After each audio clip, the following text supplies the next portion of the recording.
এদিকে আমি বেসন গুলে রেখেছি আর আলুর চোখা করে রেখেছি মশলা দিয়ে। এতে ধনে গুঁড়ো, জিরে গুঁড়ো, লঙ্কা, কাঁচা লঙ্কা, তারপরে নুন সব কিছু দিয়ে এবার কড়াতে চোখা করে রেখেছি। আর বাঁধাকপির পাতাটা আমি সিদ্ধ করে রেখেছি। এই বাঁধাকপির পাতা পুরটা আমি মাঝখান দিয়ে দেবো, দিয়ে এটাকে মুড়বো, মুড়ে বেসনে ডোবাবো, দিয়ে তেলের মধ্যে দেবো। তো আমি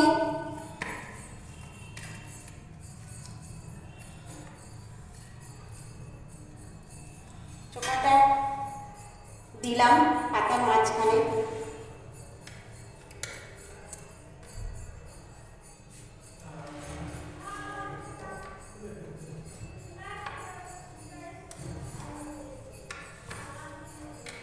কড়াতে আমি তেল দিচ্ছি।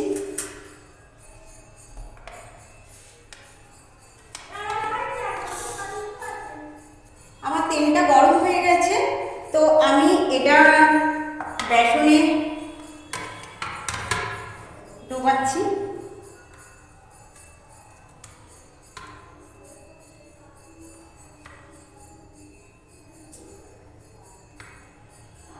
ভালো করে প্রলেপ দিতে হবে, দিয়ে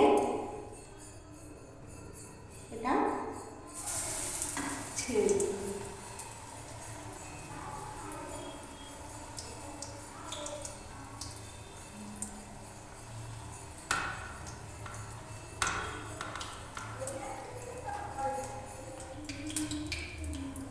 এবার এটাকে উল্টে দিলাম। এর সঙ্গে টমেটো সস, কাসুন্দি দিয়ে খেলে এটা খুব ভালো লাগবে। আমি এখানে প্লেটে নিয়েছি টমেটো সস, তো এটাকে তুলবো। এবার হয়ে এসছে।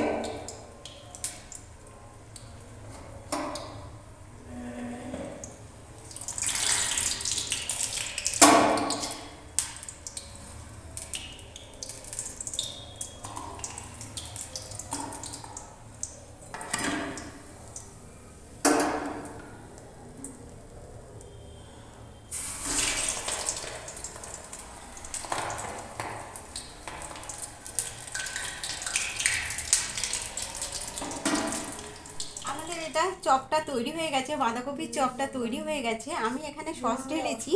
এবার আমি এটাকে কেটে মাঝখান দিয়ে কাটছি। দেখুন কিরকম হয়েছে দেখতে, দারুণ হয়েছে দেখতে। এবার আমি এটা সস দিয়ে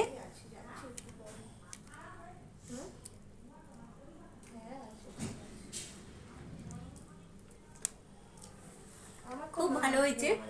আপনারাও বাড়িতে ট্রাই করুন, আর আমাকে সাবস্ক্রাইব করুন, লাইক করুন আর কমেন্ট করুন, প্লিজ প্লিজ।